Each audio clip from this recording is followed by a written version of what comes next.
Welcome to Salcedo Paranormal. It is Saturday, October 29th, 2022. And in this special bonus episode, we will be talking about Men in Black accounts and possibilities as to what they are. As always, you can find all of the episodes of the show, along with links to social media, ways to donate, and ways to contact me at the podcast page. And that is salcidoparanormal.podbean.com. That's SALSIDO paranormal.podbean.com. Always happy to hear from you all, whether you have comments or questions or topic suggestions or stories of paranormal experiences, whether they're your own or from others that you trust. Happy to either read those or have you join me on the show to talk about them. And as this is a special bonus weekend show, I'm happy to have a guest on with me tonight from Trouble Minds Radio. Welcome, Michael Strange. Good afternoon, James. What's happening? How are you? I'm good. Thank you for joining me tonight. Pleasure's all mine. You spent a ton of time with me talking about weird stuff, so I can only hope to return the favor half as well.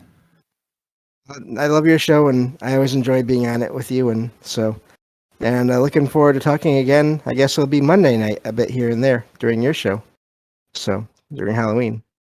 Yeah, the Halloween special. That'll be 7 p.m. Pacific if you guys are into that. But I'll be quiet now because there's some stuff to get to, I think. Yeah, I guess we should get to the topic eventually here. That's funny. We've joked about that before about how we listen to different shows and how they spend 20 minutes, 30 minutes just kind of back and forth without getting too much. So that's kind of funny. But anyway, yeah. So tonight, everyone, we're going to talk about a couple different accounts of Men in Black as to what they are, what they could be. As always, I think there are probably many answers, but the possibilities, there were more than I thought originally when I first started looking into this. So, but I have an account. I have accounts here, but I have an article here. It's from UFOinsight.com, and it does a really good job. I already put all the links to the articles that I used to prepare for the show into the stream chat here.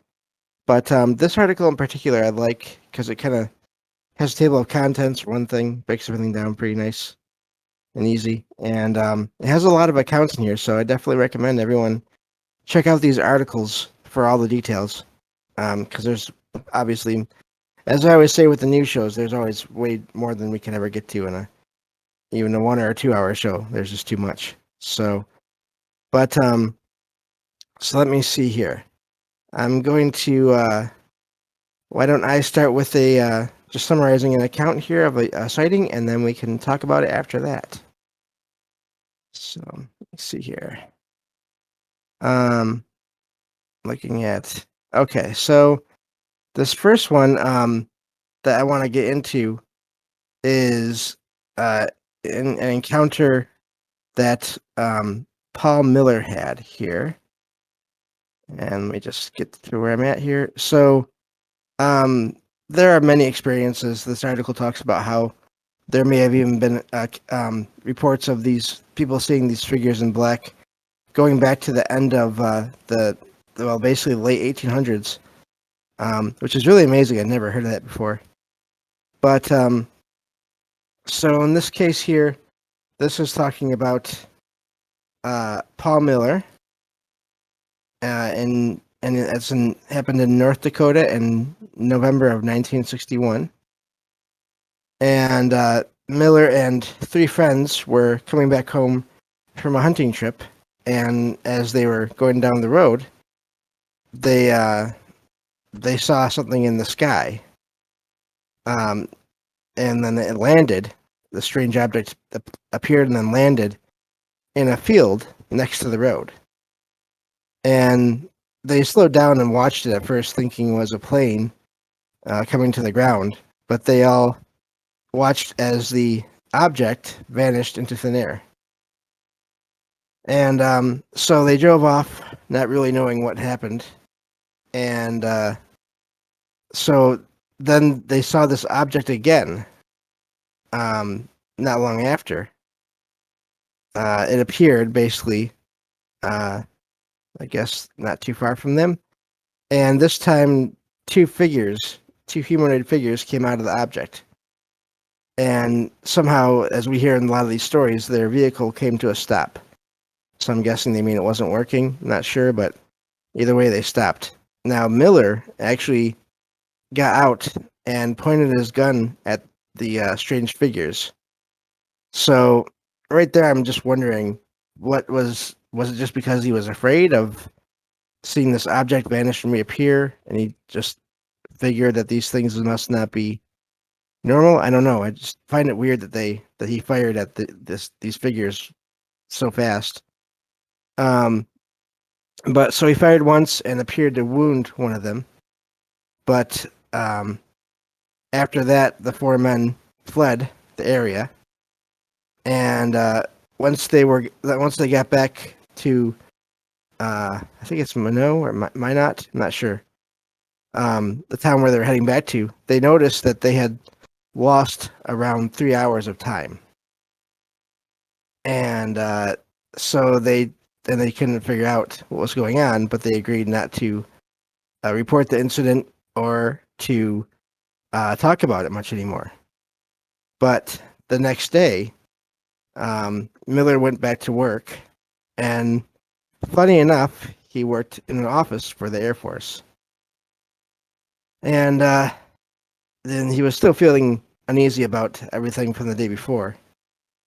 And so not long after that, three strange men dressed in black suits and ties showed up asking to speak with him. And they claimed to be from the government, but when Miller asked for identification, they ignored that request and just kept on talking. And they told him that they hoped he was telling the truth about the UFO sighting, which is odd because they didn't even, Miller and his friends hadn't told anyone as of yet about this. And when he wanted to know how they knew about that, they said they had a report. And that's all they would say. So let's see. From there, they told him that they knew everything about. They basically gave him details about his own life, besides the encounter, that made him feel like they knew all about him, everything about him. And they also asked questions about the incident in the previous evening, and in doing that, they basically proved to Miller that they knew all the answers to the questions anyway, and would know if he was lying. So, so it's just a really weird incident, and it mentions here it'd be several years before that Miller would talk about this at all to anyone. So that is an odd one, just in the way that these people knew about this. So what do you think about that one, Mike? Yeah, it's funny to me when I was kind of going over that story and some of these other Men in Black situations. There seems to be like an old, kind of like the old way of doing things. So it doesn't surprise me that these stories describe people as, these government agents or whatever, the CIA or whatever you want to call them, right? That part doesn't surprise me, that they would know a lot about you, right? They say that, as many of you know, I live in Las Vegas, and so it's just a couple hour drive out to Area 51.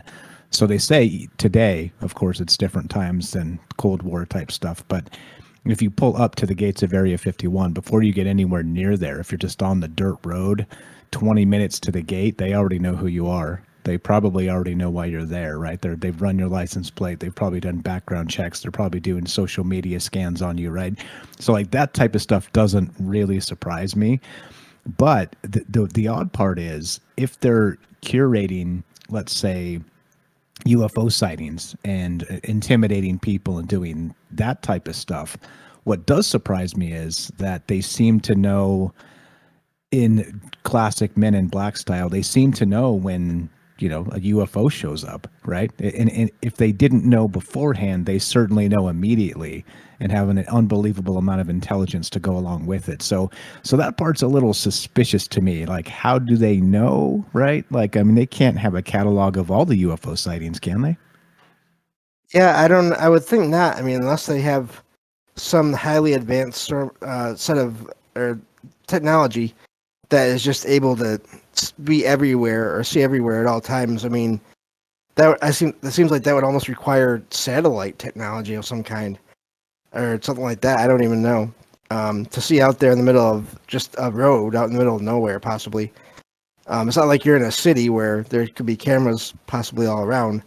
And even that, I mean, I wonder what the earliest examples of that is. It can't be too far, too far many years ago. So yeah, it is odd. And then so it makes me wonder: did they didn't seem surprised about what the UFO was able to do either, though, in that it disappeared and reappeared, and didn't seem to they didn't seem to comment on that at all, other than just proving that they were aware of what happened.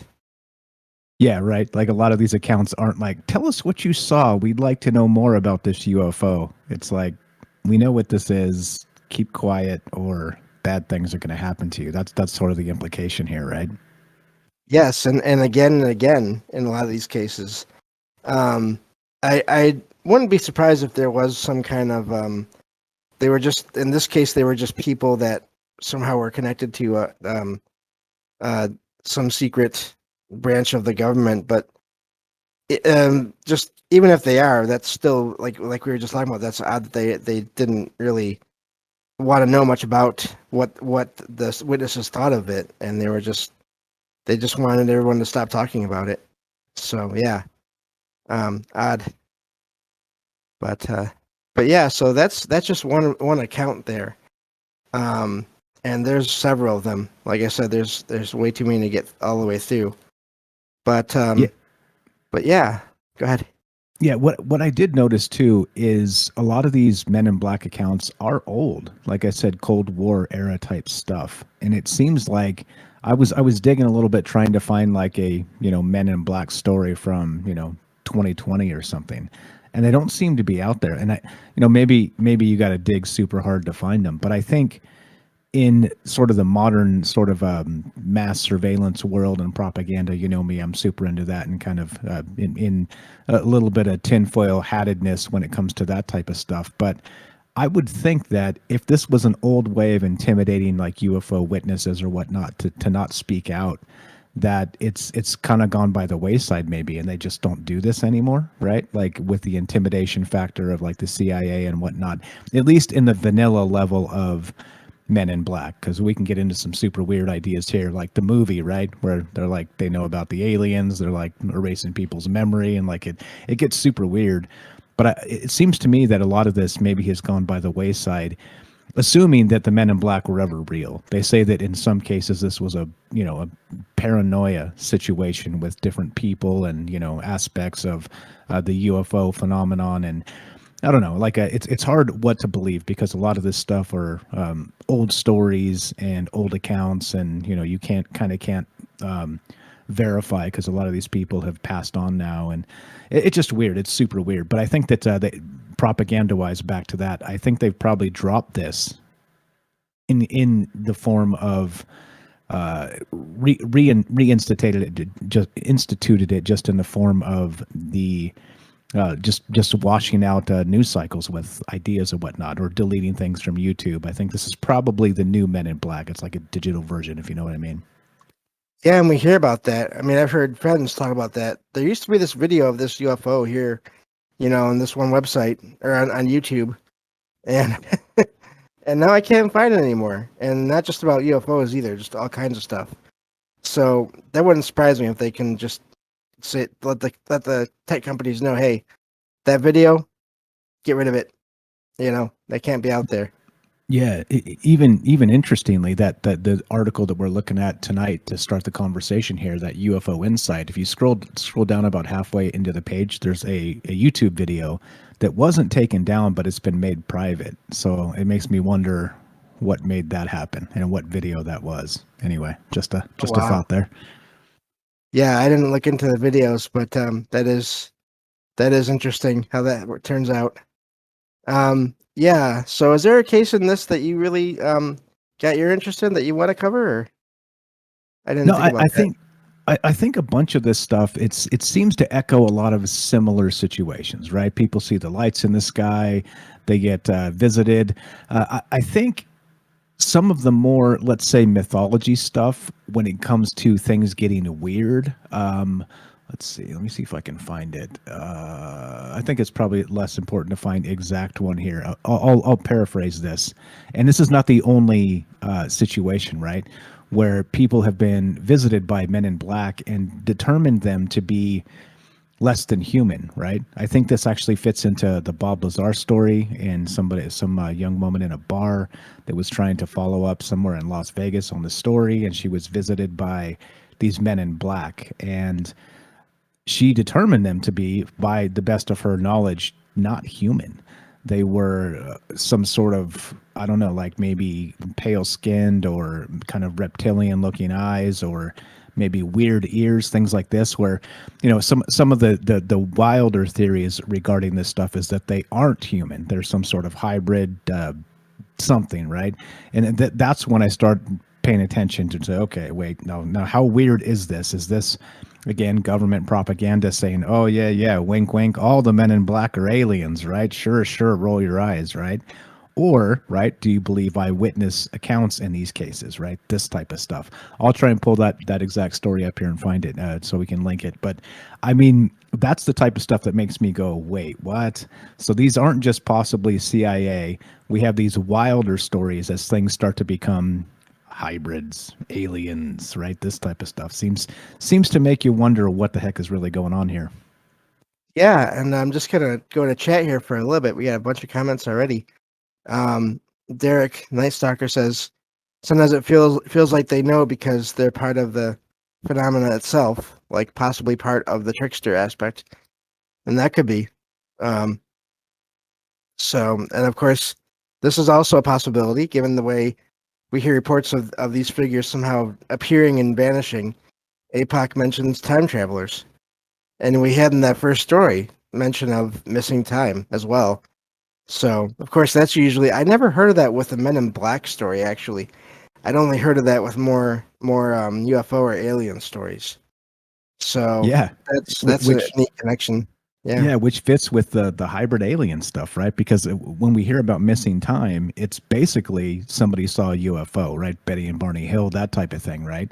But if we're saying that now after the fact, there's that missing time aspect, it kind of fits with the movie, Tommy Lee Jones, Will Smith, and like that, look into this device, the flash happens, and they just erase, the last like 2 hours of your memory or whatever. And so now, whatever aliens you did see, nothing to see here, my friend.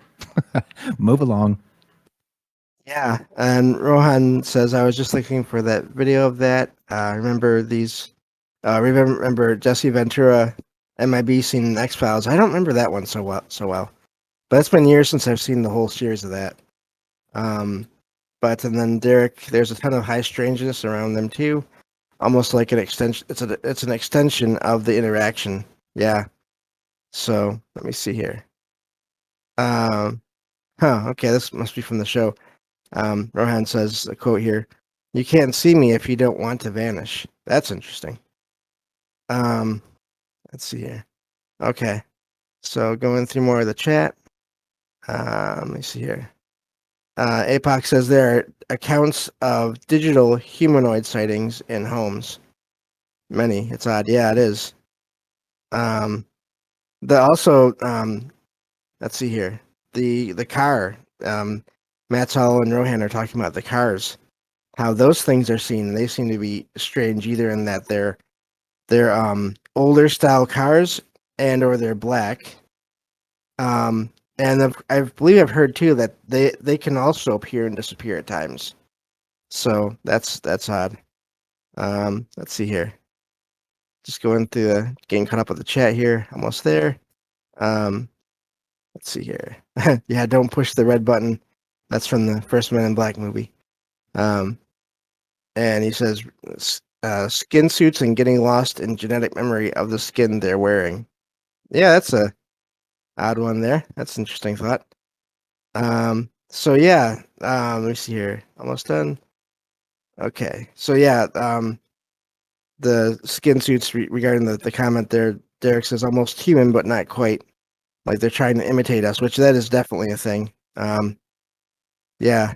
So let's see, look at, and then yeah, we'll get to the thing that APOC is mentioning in the chat near the end here, I think. But yeah, no, it is amazing all these different sightings, and some of them do seem like they're humans, and other ones maybe not so much. So that's the interesting part to me. We were talking the other day, just out of chat, about how I'm not really as interested in just in the sightings of what appear to be normal people just dressed in black, even if they are being intimidating. That's when I first started looking into all this, I was kind of that was odd, but then I started digging deeper into these articles and it was like, oh wow, okay, just people? Never mind that.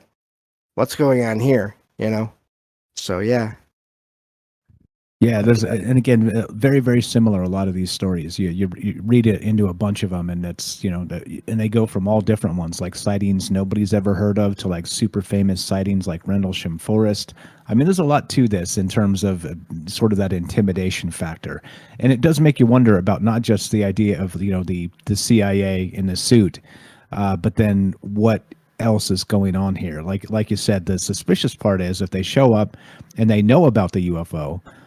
They don't want details on what they saw to like as part of an investigation. It's just all intimidation, right? It's like, we know what you saw, just don't talk about it, right? Don't put it on. I mean, in the old days, it was like, don't go to the press, right? Don't tell your family, don't tell anybody. Now, I guess it would be, go ahead and put it on YouTube. We'll just delete it. Right. Welcome to 2022. Yeah, definitely. So I think I want to cover this one. Let's see here. I just gotta scroll up a little bit. The Gordon case here. Yeah, I went too far, but um, let me see here. There you go. Danny Gordon case here. So I'll go over this, and then we can go into the more of the possibilities. But so this case happened. Let's see, in 1987, so a little bit closer to current times. And Danny Gordon was working for a country music station, and he had heard about a UFO report from the sheriff's department in Wytheville, I believe, in Virginia, and the witnesses apparently included several police officers. Three of them that were former military men as well as being in the sheriff's department as deputies, and they had all seen this object the previous evening. And so Danny Gordon went to check this out, and so let's see here. Yeah, let's go past the images. So he went over this incident and reported on it, and the in his radio station that he was working for. And at first he thought everyone was going to laugh it off, but they didn't. He started getting more calls, and information from people that were calling into the station. This was, of course, back before any kind of internet that was available to anyone. And so let's see here. This is just basically the start of how he's getting into the whole UFO thing. And these calls went on for some time. More and more reports of more and more sightings. And let's see here. Some people reported egg-shaped objects or containing red, green, and white flashing lights were the most common. And Gordon didn't know what to think at first. He didn't know quite what to believe. He was hoping for a rational explanation. And let's see here. The military did release an explanation, which was that they were seeing refueling operations or missions, so craft in the sky. And of course, not everyone believed that. And they even have a picture of this newspaper article here in the web article. So that's pretty neat. So Gordon tried to get more information, and from the Air Force general at the Pentagon. So he went to the Pentagon with this, and so they go over some details here about the elevation levels and all that. But let me see here. So it says that these refueling missions would take place at 13,000 feet or over, and which would be really hard for anyone to see if that was the case, because a lot of these other sightings took place at 5,000 feet, and so this was 8,000 feet lower than any of these missions would. Any of these craft in these missions would be flying, according to the military explanation. And so at this point, Gordon started to look into this more. I'm trying to. This is a longer one here, but so as he's investigating this, he actually has a sighting on his own and with someone else, and so he eventually. I'm just remembering more of this here. He did want to talk about it more on a larger scale and make reports and everything to a wider audience. But the night before the press conference, he got a phone call from someone who didn't identify themselves, but what they said was the CIA and the federal government are very much interested in the Wythe County UFOs, and that he needed to leave it alone. So that's an interesting point there. Basically, they said that he shouldn't be messing in defense matters. And so this went on with other things happening, such as a break-in into his home. And this started to affect his mental health. All these intimidation tactics, really, and led to almost the breaking up of his family, because his wife and daughter. His wife was afraid of all what is going on here, as well. Even as Gordon was trying to look into this more, and even led to possibly him having a heart attack. Of course, he survived, but it's just he got more and more warnings, and so this really affected a whole family's life. So this is another one of those cases where that's frightening in a way. I mean, I'm sort of glad that at least we don't have these kind of things happening now, even though it still is sad that if there are things being deleted, but I can't imagine going through this, having these experiences where you're being told by known and unknown people to just leave it alone. Otherwise, you'll regret it. So I think that's a good example of what we were just talking about, Mike. I don't know what you think about that. Yeah, standard, right? Again, so many of these stories that kind of go down the same road, and unfortunately, if they were intimidating people now, or like even to threat of life, or causing anxiety to the point of like madness, this type of stuff, like how would you know, right? I mean, you look at some of the things recently with like the Havana syndrome. and this type of thing. Like it's like causing brain damage in people. They say that sometimes it's a an audio frequency that you can hear. Sometimes they say it's an audio frequency that you can't hear, but it's still doing damage to you while you sleep or whatnot. I mean, maybe these are modern tactics to the same sort of thing.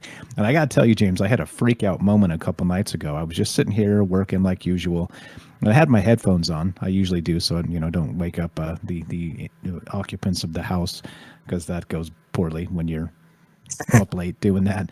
But so I'm just working doing something, and I start hearing this buzzing, like this beep. I was like, what? Like am I really hearing that? So I take off my headphones and I start looking around the room, and yeah, now my headphones are off. I'm still hearing this. And so I'm walking to the different corners of the room and putting my ear up against the wall to see which direction this is coming from. And it appeared as if it was coming from the street side of the house. And I was like, what is going on? So I walked out front, looked out the peephole there, nothing going on. Looked out the front window, nothing going on. But it did, right? It did kind of shake me a little bit in that, okay, so if it, like I'm not like a huge UFO investigator or anything like that. I'm not like tracking down cases and making phone calls, but I do talk about weird stuff all the time. So it kind of got me a little bit, So if this was like the new Men in Black, right? Using some sort of sonic weapon like this, it would be super easy to deploy, right? In this case, I don't know exactly what it was, because it stopped a couple minutes later, but it was definitely an audible thing. It was a high pitch, and anyway, just not to derail into Havana syndrome here, but it just makes me wonder, like, what in the world's really going on with this stuff? Not just intimidation, and to bring it back to what you said there, being able to not just intimidate and make people so traumatized that they lose their mind. You don't even have to do that if you've got technology like this. So yeah, I don't know, man. Like this is a scary world we live in, and yeah, Men in Black, maybe they're, let's say, obsolete at this point. Yeah, it could be. Especially with the way, I mean, now we have drones that can go almost anywhere. Even on 4 feet, they have the dog shaped drones now. So, yeah, it really is odd. But let's see here. APOC mentions, I wonder if they're connected somehow to the black-eyed children, and that is mentioned in the account.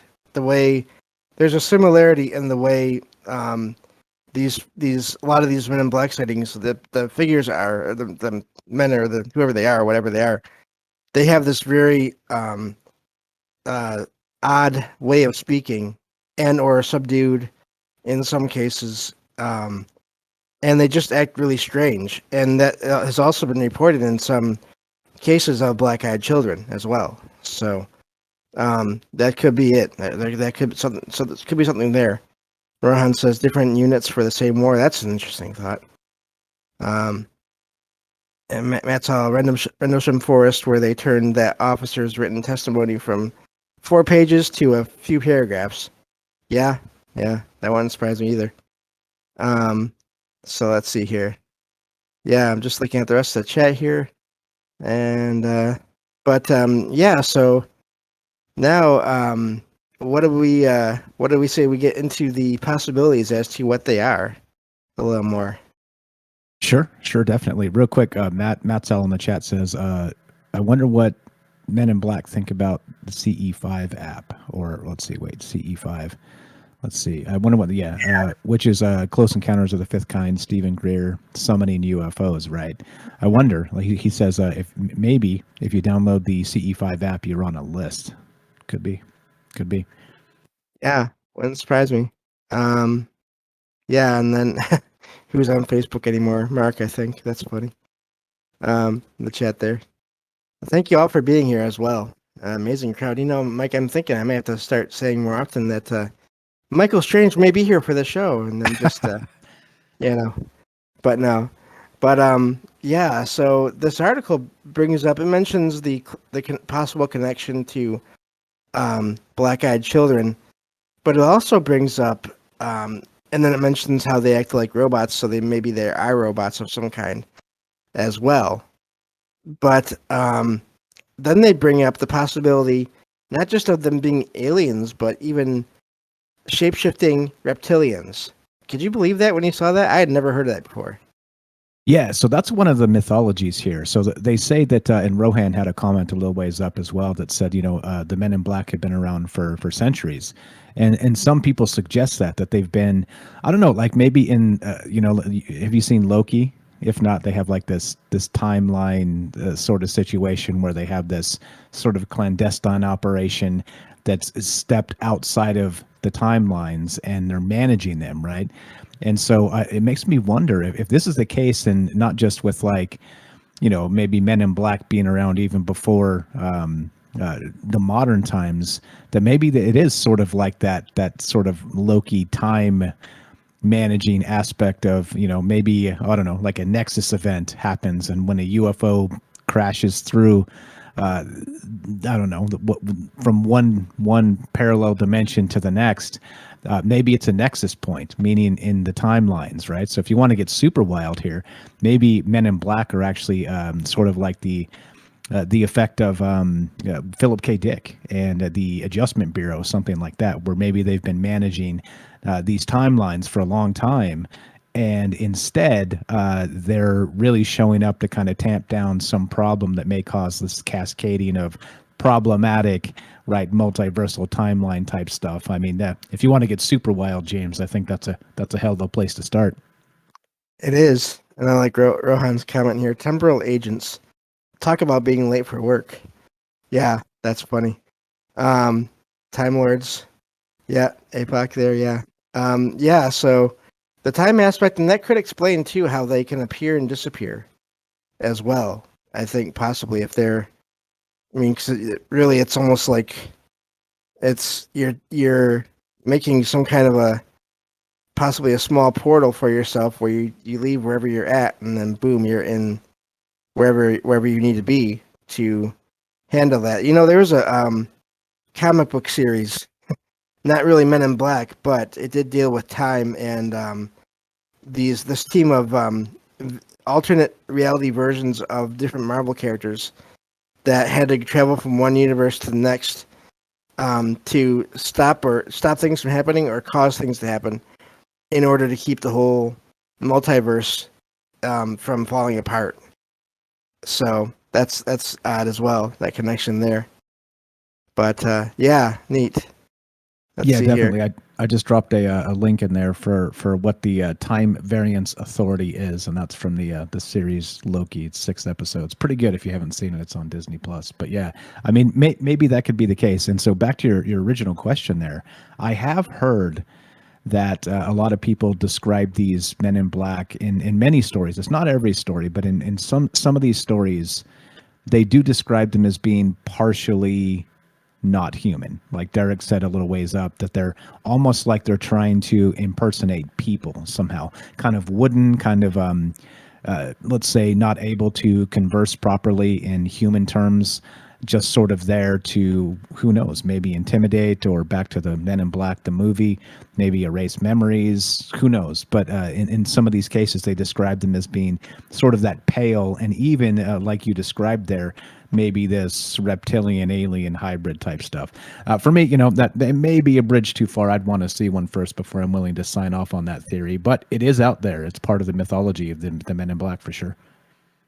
Yeah, and another thing here Derek posted was this article here from Cryptid Wiki on Indrid Cold and the idea of this grinning man, which has also been seen all around the world. A lot of these things, they're not really Men in Black in the sense that they don't come and try to intimidate, but they do have similar features and or mannerisms, and I think that's amazing because that does make me wonder. Like Rohan said, maybe they are all somehow related.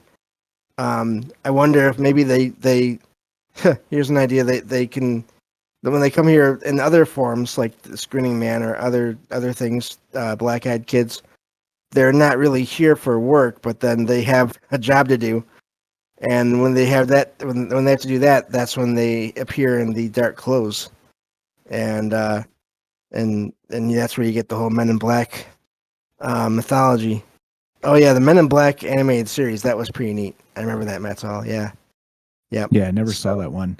Wouldn't it be bizarre? So imagine if it was something like the Time Authority or like Indrid Cold here or some just weird paranormal type thing going on with like the Men in Black. Imagine what the quote Men in Black would have looked like back in the Roman era or something. Would they have been like, I don't know, look like consuls or Roman soldiers marching around, or you know what I mean? Like it's hard to say if you kind of expand it to those terms in sort of paranormal or time travel aspects. Things get super weird, don't they? What did a Man in Black look like a couple thousand years ago? that's and you know what? What they wore a couple thousand years ago was cloaks with hoods in some cases. And people Ah, have this idea of people have had claims of seeing these cloaked, hooded figures throughout time as well. And in some cases, they're thought of as a Grim Reaper.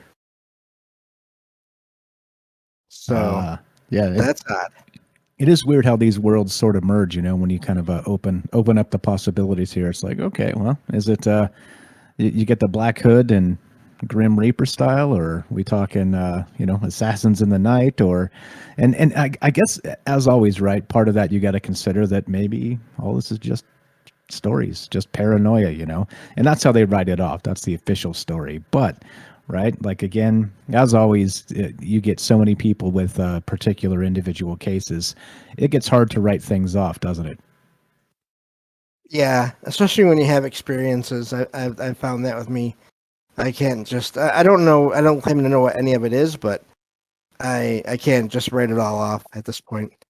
Um, but there is one thing that we haven't covered yet, which is this whole mirrored men phenomenon, which I had heard of and forgotten about until APOC reminded me when we were talking in the voice chat. Again, a lot of this, it's amazing how much of this happens that we ends up coming up in these voice chats. Over in the Trouble Minds server, by the way, Discord server, you find me in the voice chats there a lot at night. So, and we'll talk about that near the end here. But these figures that are all dressed in the same way, basically in black, but not only that, they move. Their movements are identical. It's either two or three figures that are moving at the same time in the same way. And of course, in some cases there's also missing time associated with them as well. But the aspect of them moving in that same way at the same time, and in this article here that is from Phantoms and Monsters. Let's see here, phantomsandmonsters.com. Talks about this and this encounter that someone had. Sounds like some kind of military or maybe law enforcement. I'm not sure. They can't get into details because of their job. But they talk about how the person that had the sighting and others though as well in the area saw these three figures walking down a road, and they're all moving in the same way, same time. They were also talking all at the same time in a language that the witness could not understand. But the other thing that I noticed when I read this article is before their training exercise started, they were told not to walk on the road, not to go on the road. And these figures appear on the road. So what is going on with that? Yeah, this is a wild one. I was looking at the same story here, and so it is exactly that, like you described, some sort of military operation to this effect. Because wink, wink, they can't tell us what's really going on, but they were supposed to traverse by dark of night through the forest or something and get to different checkpoints. It was part of some kind of operation, right? That we details can't know about. But when they got near one spot they thought they were lost, they started to hear these noises. So they hid thinking they were the instructors, right? The military instructors or whatever these things happen to be. And they're like, okay, we can't be seen. We're not supposed to be on the road. So they get off the road. They were trying to reorient themselves with the light of the moon and the rest of this. But When they see somebody walking through the road, they're spying them from the forest over there. It is. They describe three of them, the same height, 6'7", and all in lockstep, right next to each other. Arm movements, leg movements, everything exactly the same. And so almost like phantom images of each other, right? And again, speaking in some foreign language that they didn't understand or had never heard. It makes you wonder, right? And right, like I said, if you want to get super weird, there's your time variance authority from Loki or something like that, right? So it's like maybe there is a parallel here to the ideas of the modern man in black, the black suit, the CIA agent in vanilla terms. And then maybe there's, who knows, is this what the Adjustment Bureau would look like if they were walking amongst us? Yeah, could be. And the other thing here in the chat, let me see here. I lost it here. Someone mentions possibly the shadow figures being associated with all this as well. Lost it here. Okay, here we go. Rohan says MIB different to Shadow Man and both different to Hat Man or same? I don't know. That's a question because these Men in Black can apparently in a lot of stories appear and disappear, and these shadow figures are known to just do the same thing, and then go through solid objects as well. So, and there's a lot of stories about shadow figures where there's all kinds of interactions. Some don't seem to even notice that the people are there that when they appear. Others seem to be focused on the witness, either for good or for bad reasons. Again, just it really is odd how that works. But I think it's a possibility. I don't know. But yeah, let me see here. Matt Salas says, I have seen the Hat Man. I guess the MIB can appear and reappear like ghosts. Yeah. Yeah, possible. So I think it's really hard because there's so many different things that seem similar, but it's hard to really know if which ones are connected and which ones aren't because there's so many. Yeah, like the time cops, like FTR Boston says there. Maybe that's what this is. I don't know. Like how would you know in those terms? Like I said, what would they look like? Time cops in the Roman era. What would time cops look like now? They would try and blend in. They would try and wear things you would expect. They would, if they were trying to intimidate or whatnot. I don't know. I think if we're getting weird, I prefer the time cop, time variance authority. I prefer that because why not, right? as long as we get to get weird, and we're allowed, aren't we, James? Yeah, I'd rather have that than any kind of government, trying to suppress information and or actually harming people, like in a couple of those stories there. Yeah, I wouldn't mind the time variance authority thing. That sounds like it's, especially if it's if it's they're helping in some way, and you do get that stories of people that are these images or these figures that they appear and then they it's either like a warning or get someone's attention, and then they're gone, but then it works out for whatever reason that it's they help somehow. So it's hard to say, but yeah. So this was a lot of fun to look into this. Thank you for doing this with me.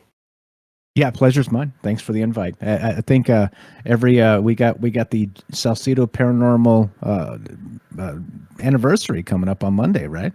I think that I'm due every several months here to make sure we keep you on track and make sure the Time Variance Authority has your actual anniversary happening just as it's supposed to, my friend. Sounds good. Yeah. Yep. Monday will be the 2-year anniversary of the show. So yeah, but before we end here, why don't you tell everyone a bit about your show?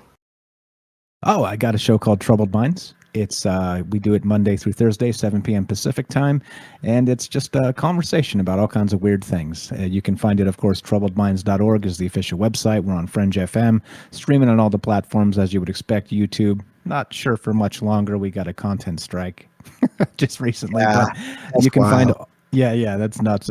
Inciting violence or glorifying violence. And literally, you can find me constantly saying, no violence, no violence, no violence. Exactly. Anyway, Exactly. It's so Yeah. nuts. But anyway, yeah, you could find all the Troubled Mind stuff at troubledminds.org. And James here is regularly on the show. He calls in a chief contributor. And of course, he is the paranormal expert of Troubled Minds. There you go. Appreciate it, my man. Yeah, no problem. Thank you. And I'll include a link to your show on the episode description. So thank you again. And hopefully we'll do this again at some point. So, because it's always good to have you on. Definitely. Well, have a good night. And you. Thanks for the invite. We'll see you guys later. Yep, no problem. And that's going to do it for tonight. As always, there will be a show tomorrow night. But again, it's going to be because we're going to do a call-in show.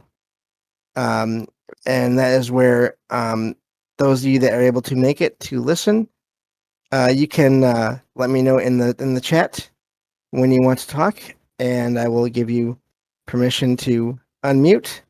And the topic is going to be just your favorite fictional paranormal content, whether it's movies, TV shows, books or comic books, even nonfiction, really, just anything paranormal. And just to talk about that for a while. So that should be a lot of fun. That'll be tomorrow night, usual time, 8 p.m. Eastern.